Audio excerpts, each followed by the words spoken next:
Bonjour à tous, j'espère que vous allez bien. Je suis vraiment contente à chaque fois que je reviens sur YouTube, parce que je ne suis pas là très souvent en ce moment.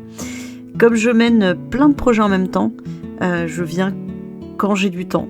Et aussi soyons honnêtes, quand j'ai la motivation, parce que voilà, je fais beaucoup de choses. Et à chaque fois franchement, ce n'est que du plaisir et je suis trop contente de venir vous présenter quand même des histoires. Voilà, je vous laisse apprécier ma nouvelle histoire et on se retrouve après.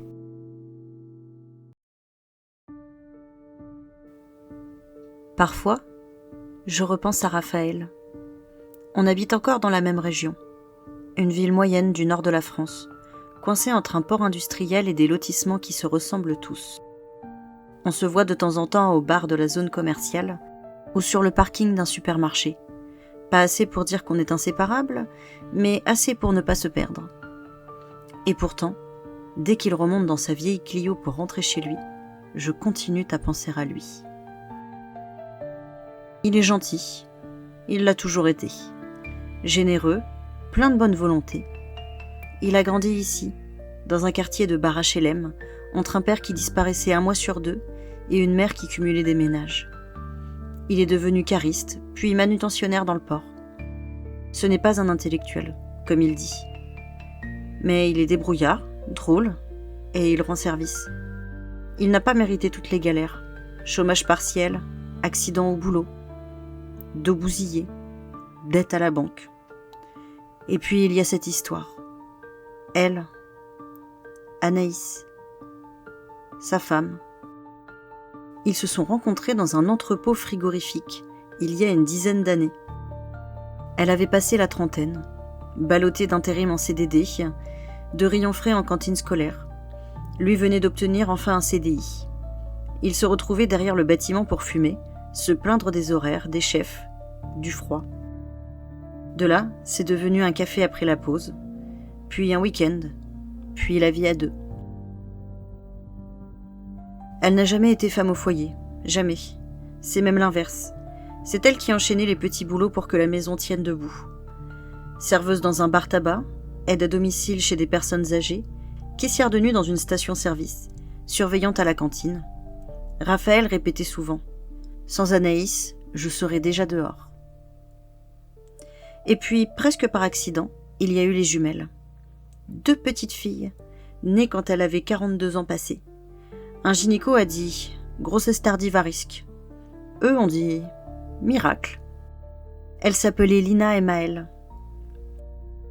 On aurait pu croire que ça allait les stabiliser. Ça n'a pas été le cas. Je ne sais pas du tout ce qui s'est passé à l'intérieur de leur appartement au 3e étage, vu sur le rond-point.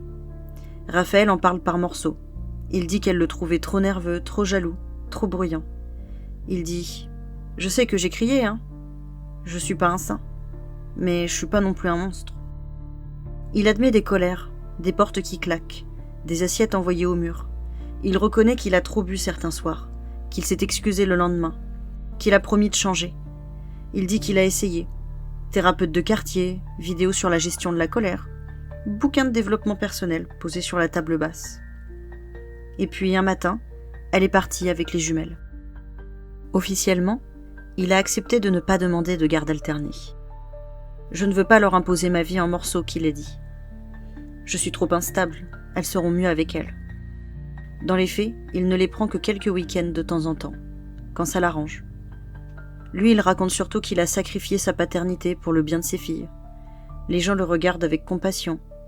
Ils disent « quel courage quand même ». Moi, je vois un ami cassé, qui pleure, qui répète qu'il a tout fait, qu'il n'a pas été parfait, mais pas pire qu'un autre.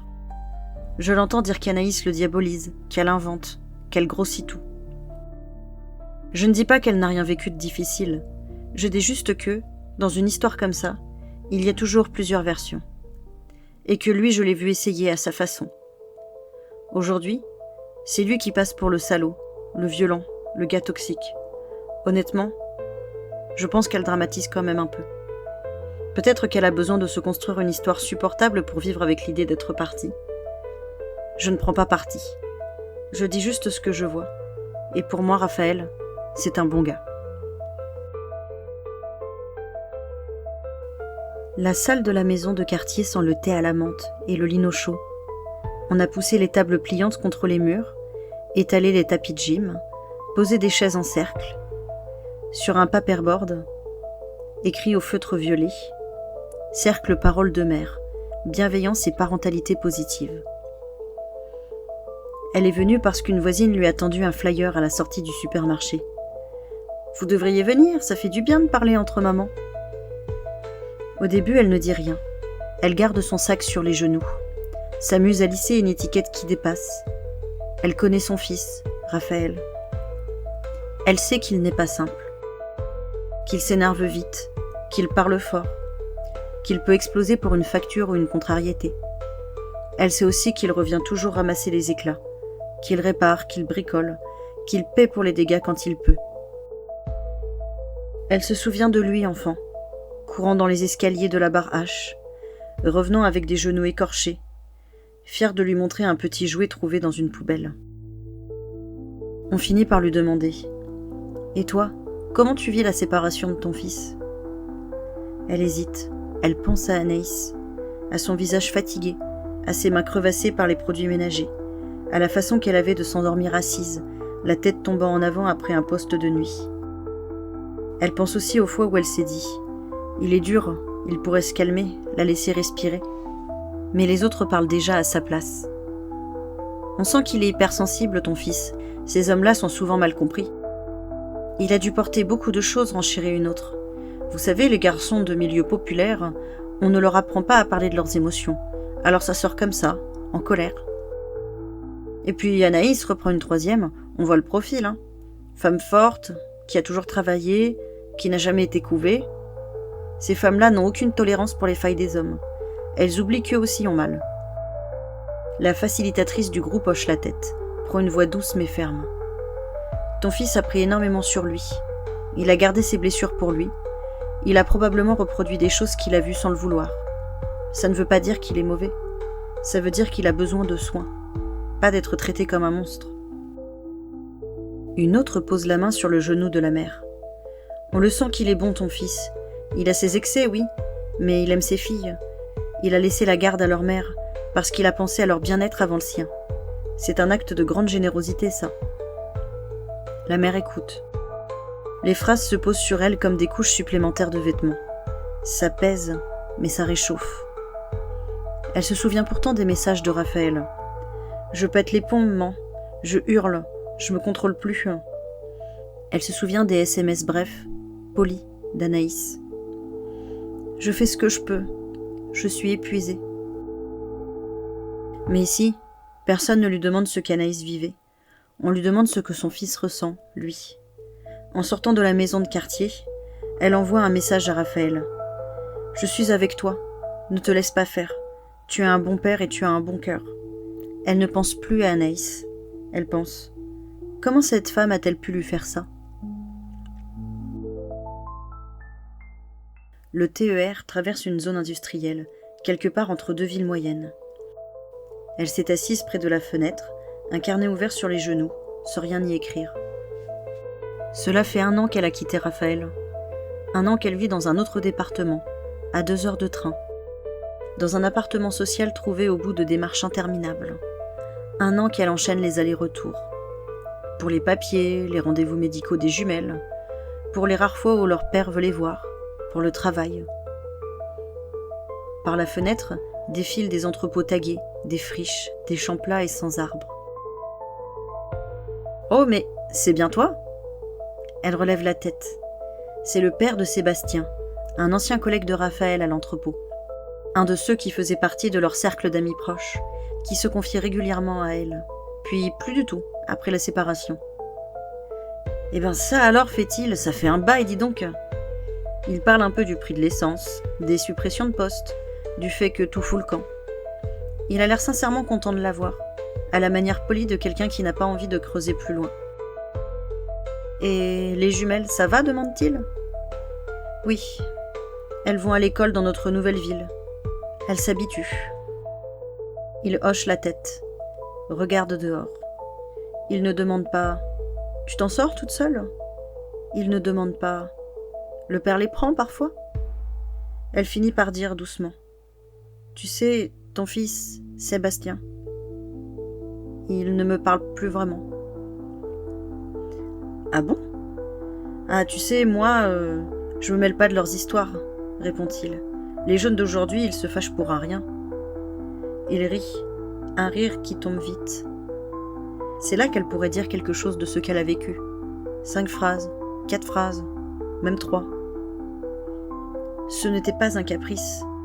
Je n'ai pas fui par plaisir. J'ai eu peur.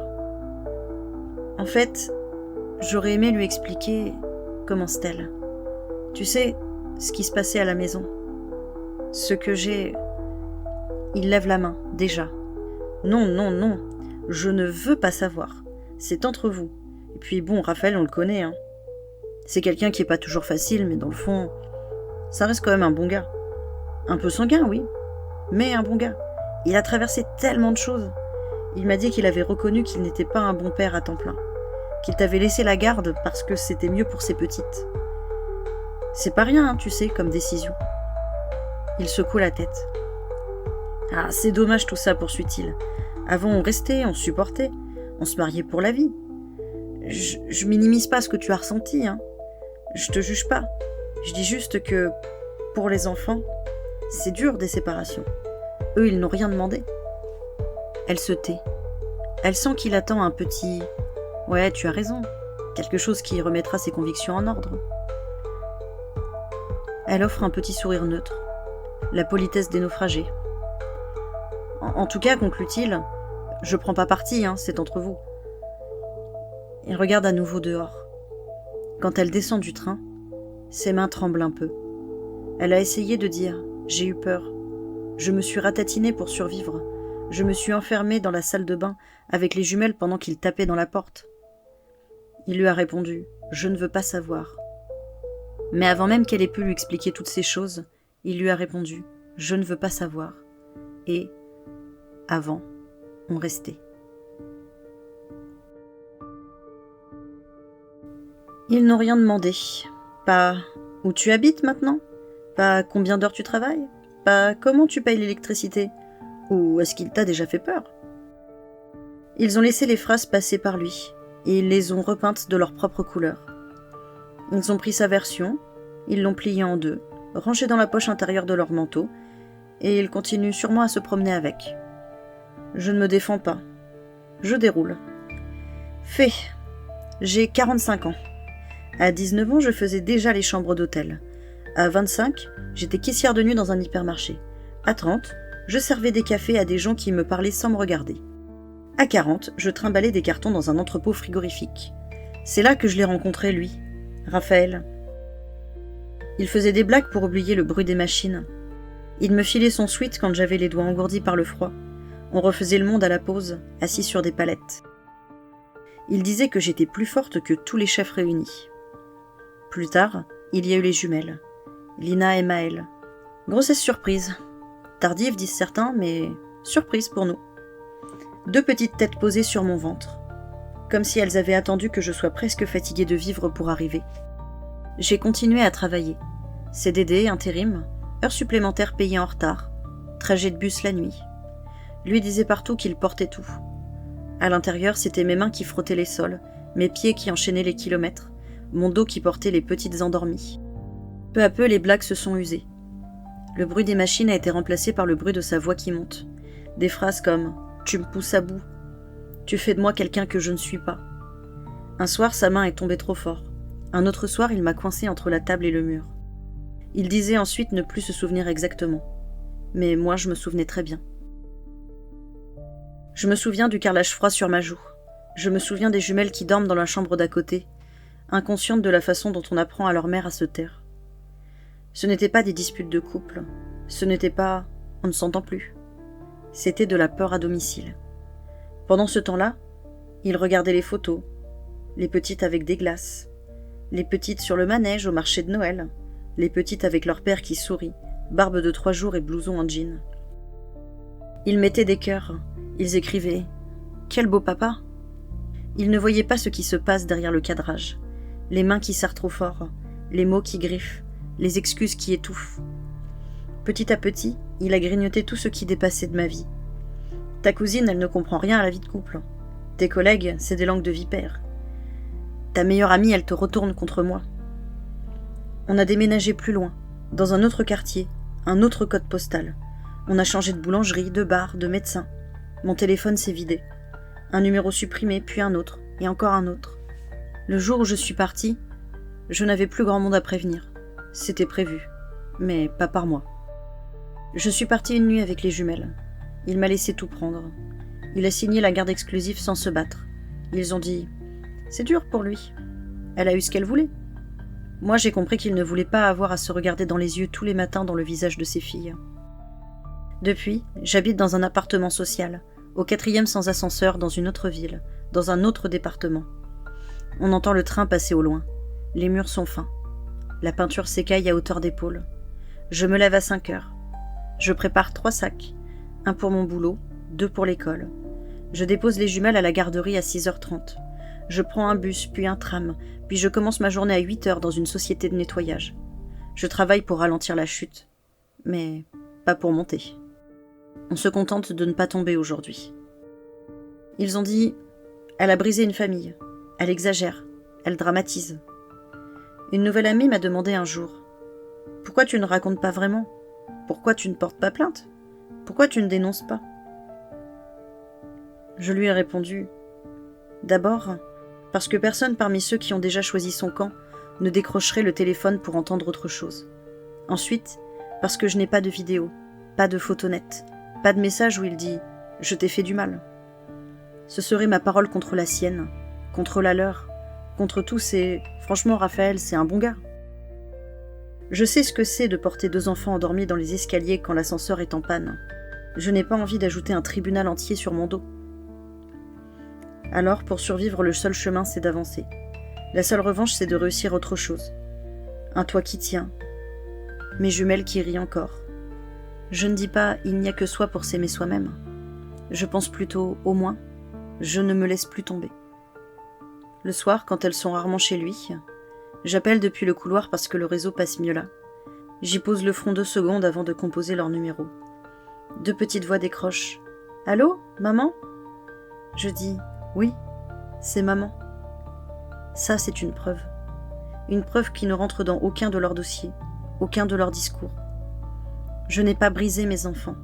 J'ai changé de maison pour leur faire de la place. Le reste continuera de parler tout seul, de loin. Ici, la fenêtre du soir s'ouvre sans qu'on demande l'autorisation.